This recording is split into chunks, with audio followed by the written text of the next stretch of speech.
Hari ini kita akan membahas suatu hal yang cukup menarik tentang trading for living yang tentunya memang ini sudah cukup melekat di generasi Y dan juga generasi Z atau bisa dibilang anak kekinian yang suka trading untuk hidupnya.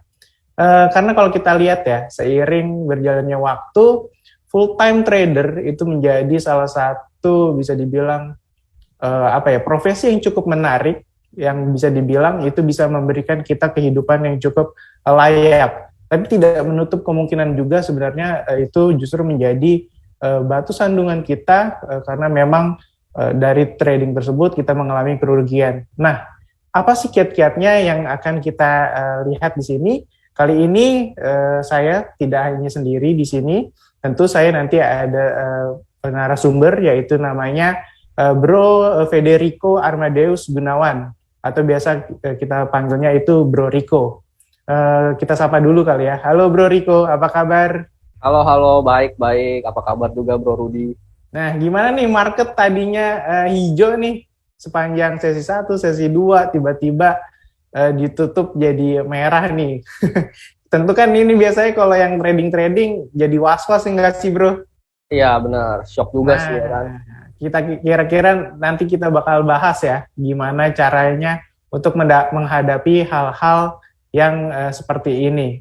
Mungkin tak kenal maka tak sayang, kita coba tanya-tanya dulu nih. Bro Rico, bisa perkenalkan diri nggak? Untuk Bro Rico profilnya siapa, lalu juga profesinya sekarang apa? Silakan Bro Rico. Ya, halo semua. Jadi nama gue Federico Armadeus Gunawan, lulusan dari Universitas Pelita Harapan, jurusan International Business. Terus sekarang pekerjaan gue sebagai full-time trader sih, benar. Jadi setiap hari gue pantau saham-saham yang menarik, cuman nggak saham doang, tapi gue juga suka melihat kripto juga. Oke, jadi memang Bro Rico ini nggak hanya untuk trading di saham, tapi juga untuk di cryptocurrency dan juga mungkin forex ya Bro ya, dikit-dikit ya. Oke, kalau boleh tahu nih Bro, sejak kapan sih Bro Rico itu kan tadi bilang baru lulus lah ya, bisa dibilang fresh graduate ya. Ya. Terjun langsung trading, memutuskan untuk langsung trading nih, nggak untuk memilih kerja. Karena kan biasanya kalau anak sekarang nih pengennya kerja di startup ataupun juga sekarang karena pasar modal cukup booming, pengen kerja sebagai di sekuritas atau di aset manajemen. Tapi Bro Rico nih memilih untuk menjadi seorang trader, bisa dibilang cukup berani lah mengambil keputusan itu. Nah, kira-kira kita bisa tahu nggak sih kapan Bro Rico itu memulai trading dan kapan memutuskan untuk benar-benar full trading Bro Rico? Jadi awalnya itu sendiri tuh dimulai dari 3-4 tahun yang lalu lah. 3-4 tahun lalu. Itu di situ gue lagi jalan-jalan di mall kebetulan dan sering juga gue ke mall tuh masuk ke Gramedia. Oke. Nah, di Gramedia tuh kan ada buku-buku lah berkaitan tentang saham gitu kan. Nah, kayak lagi di situ tiba-tiba gue kayak penasaran gitu, kenapa sih apa yang saham gitu? Karena gue pernah denger kayak istilah saham itu tuh nggak asing di kuping gue gitu. Jadi kayak penasaran, pengen mendalami gitu, apa sih gitu kan saham itu apa gitu kan? Terus bagaimana cara bisa menghasilkan profit gitu kan, bisa menghasilkan cuan gitu kan? Nah, karena kan gue tahu sendiri orang-orang main saham tuh udah banyak lah yang lebih lama dari gue. Nah, gue juga ngeliat mereka kok bisa gitu, mereka bisa hidup enak dengan saham gitu, dari saham gitu. Ya, walaupun kita tahu di saham kan nggak mudah gitu, banyak proses yang masih kita lalui gitu kan.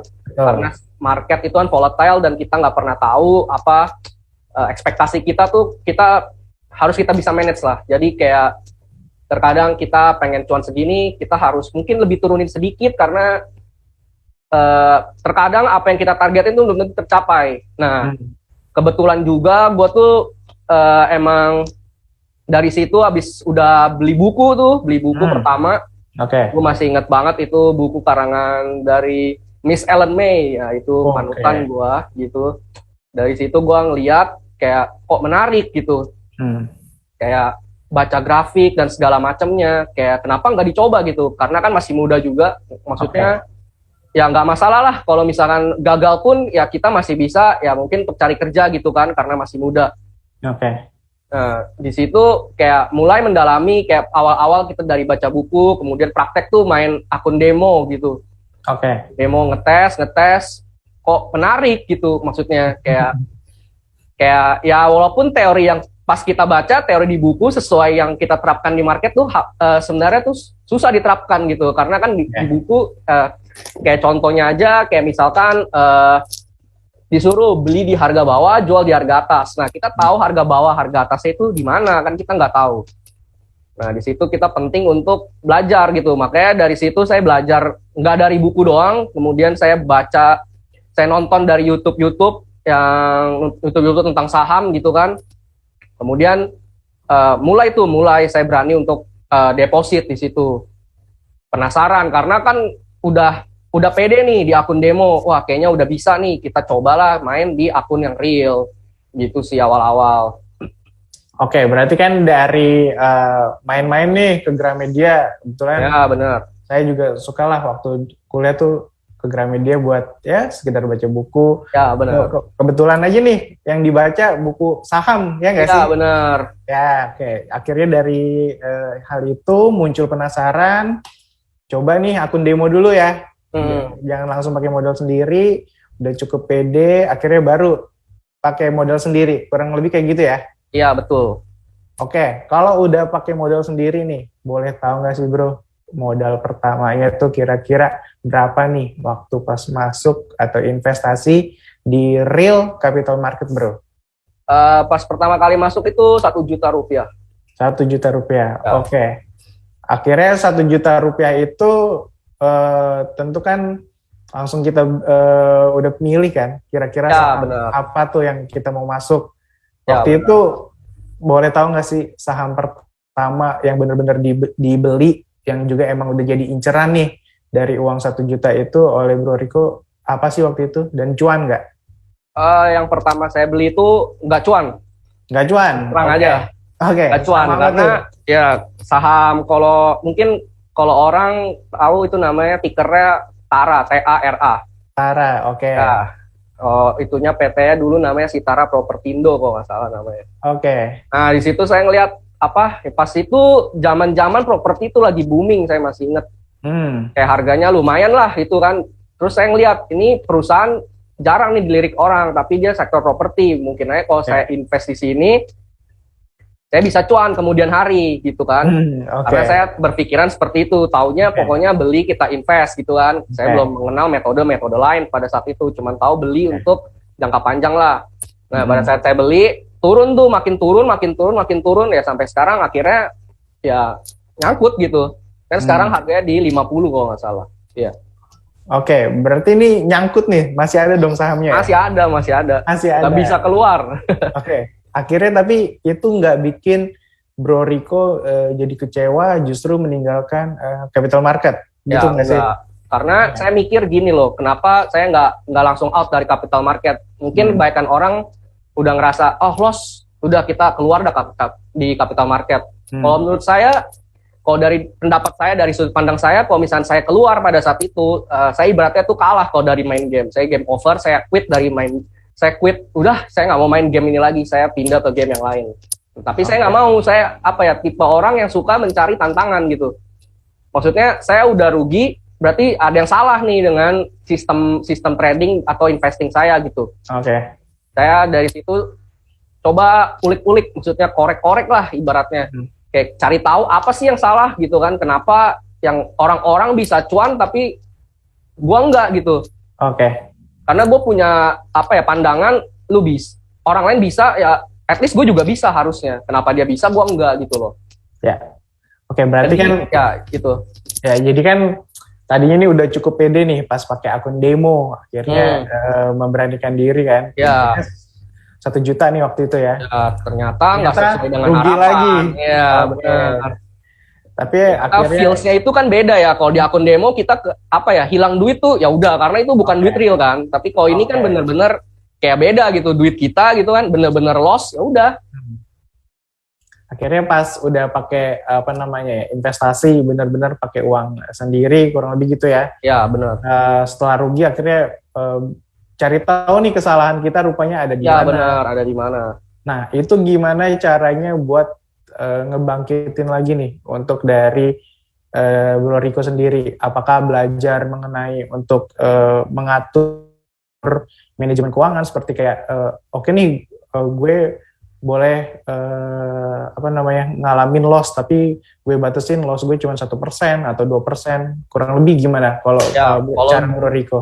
kalau dulu gue itu kan abis loss nih, gue tiap kali abis loss itu biasa gue tuh bakal istirahat dulu dari trading biasanya sehari lah untuk refresh otak, refresh mood lagi. Terkadang kan kalau kita loss itu pasti emosi kita jadi nggak stabil gitu kan, kayak ada tekanan gitu, ada beban gitu, kayak sebenarnya itu trading kalau menurut saya untuk trading ketika masih ada emosi, beban gitu ya, apa karena loss gitu, terus kita paksain trading ya, pasti biasanya itu bakal jadi loss lagi.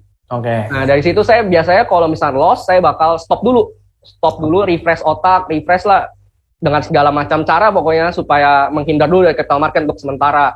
Ketika udah mulai pengen masuk lagi ke capital market, saya mulai tahu kan, saya belajar lagi tentang namanya manajemen resiko, ya benar seperti kata Bro Rudy. Nah, saya baca-baca ternyata ada yang namanya manajemen resiko. Nah, sebelumnya saya nggak tahu itu manajemen resiko. Mungkin saya miss di bukunya atau saya emang lupa lah gitu kan, karena memang masih proses pembelajaran juga pada saat itu. Nah, dari situ saya mendalami lagi manajemen resiko. Oh, ternyata di capital market kita bisa manage sendiri ruginya dan segala macamnya. Ada yang namanya istilah dengan cut loss lah gitu kan.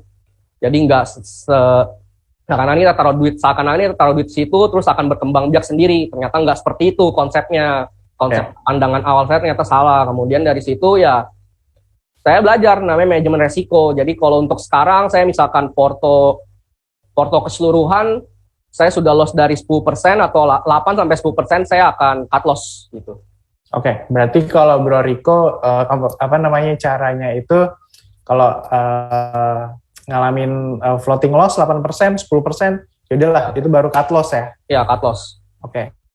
Kalau dari cara Bro Riko sendiri, boleh tahu nggak sih gimana tipsnya nih? Mungkin teman-teman ada yang cocok atau memang bisa dibilang tertarik nih untuk dari ilmu-ilmu yang udah Bro Riko hasilin nih. Seperti misalnya kalau kita bilang gimana cara milih untuk stock pickingnya, lalu juga untuk cara investnya tuh gimana? Bro Riko lebih suka trading kah? Ataukah untuk lebih memilih hold, lalu disimpan jangka panjang sampai nanti menghasilkan capital gain? Boleh dikasih tahu nggak tips-tipsnya ke teman-teman MNCers nih bro? Kalau buat gue sendiri, gue tuh jadi kan tipe setiap orang pasti punya lah apa namanya kayak style-nya masing-masing di dalam dunia trading ya kan. Nah, kalau untuk saya sendiri, pertama kan pasti saya beraninya hold jangka panjang. Saya nggak berani yang namanya scalping gitu-gitulah, pokoknya yang main cepat gitu kan. Tapi lama-kelamaan saya kesini, saya mulai penasaran dengan yang namanya scalping gitu kan. Ternyata bisa gitu dan cuan gitu, maksudnya dalam artian cuannya cepet gitu. Kalau misalnya kita hold kan butuh waktu lama lah, kita nggak tahu maksudnya target kita sampainya itu berapa lama gitu kan. Tapi kalau misalnya kita scalping, kita ya menurut kita sudah cukup, kita akan take profit. Nah, kalau untuk saya sendiri sekarang sih saya tuh membagi portofolio saya tuh pertama ada untuk scalping, kemudian saya juga ada tentunya untuk investing. Jadi gimana caranya saya bisa membagi portofolio tersebut? Pertama-tama ya pelajari dulu style tradingnya. Apakah memang tipe orang yang terburu-buru dalam mengambil take profit atau tidak? Terkadang ada orang yang udah profit baru berapa persen gitu kan, udah langsung ambil profit gitu kan, maksudnya nggak sabaran. Tapi ada juga orang yang bisa nih hold bertahun-tahun, kayak mereka ya udah kayak nggak peduli aja gitu, maksudnya biarkan cuannya naik terus gitu. Nah, ada juga tipe orang seperti itu. Kalau misalkan tipe orang yang seperti saya sekarang ini suka terburu-buru, maksudnya dalam artian saya suka yang namanya cuannya cepet lah, siapa yang nggak mau cuan cepet gitu kan. Nah, oleh karena itu saya pelajarin yang namanya teknik scalping gitu kan, main cepat gitu. Jadi di awal market biasa sesi setengah jam saya akan melakukan scalping itu namanya. Jadi di situ saya akan mencoba cari saham-saham yang menurut saya volatil, yang bisa untuk masuk dan keluar dengan cepat. Jadi entry-nya bisa cepat dan outnya juga bisa cepat. Jadi dalam waktu kurun setengah jam gitu. Kemudian setelah itu saya mencari saham-saham yang bisa untuk saya hold untuk jangka menengah sampai jangka panjang. Karena menurut saya di atas 30 menit dari market sesi 1 atau market sesi 2 itu sudah mulai kurang volatil. Karena saya sendiri scalping itu mencari kan volatilitas dari market tersebut kan. Jadi di situ saya manfaatkan waktunya untuk mencari saham-saham yang memang layak untuk di hold jangka panjang maupun jangka menengah maupun jangka panjang. Tentu untuk menseleksi saham-saham itu saya harus perlu membaca dari laporan keuangannya, bagaimana growth dia per tahunnya, bagaimana, apakah memang perusahaan ini tuh sedang berkembang atau memang sedang mengalami masalah nih dalam perusahaannya. Terkadang ada perusahaan yang memang banyak utangnya, kita juga perlu lihat itu maksudnya. Kemudian bagaimana dengan laba yang dihasilkan per tahunnya, pendapatannya dari mana saja mereka bisa menghasilkannya. Nah itu penting sih untuk dilihat. Oke.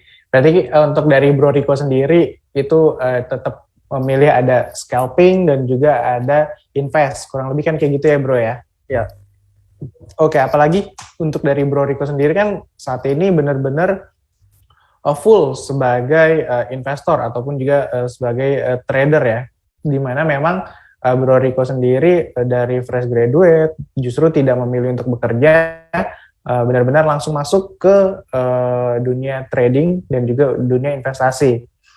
Boleh tahu nggak sih Bro, kira-kira untuk saat ini tuh ya nggak usah disebut lah untuk dari angkanya berapa, tapi kalau untuk dari aset Bro Rico sendiri dengan umur kurang lebih masih di bawah 25 tahun ya Bro ya? Iya benar.